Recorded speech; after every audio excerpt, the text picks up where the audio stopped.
كلمات الشاعر المعروف خالد الراعي. أداء المنشد شبل اليمن هشام الحميري.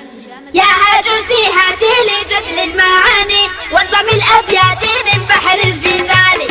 يا هاجسي هاتي لي جزل المعاني وانضم الأبيات من بحر الجزال. هاتي يا الهاجسي حضر في الثواني من عميق البحر حضر لي لآلي. شلي يا ابو راعد يا الشبل اليماني واضرب الجمهوري بالصوت المثالي. واضرب الجمهوري بالصوت المثالي. استغل قالوا والعالم يماني محزني بالجنبية والأوالي. ذكروا الغافل ومنه قد نساني علموه ان اليماني حيدي عالي. يعرف الجمهوري من قاصي وداني اليماني مركزه فوق الخيالي. لا تقارن باليماني شخصي ثاني اليماني من قديم الوقت غالي. اليماني من قديم الوقت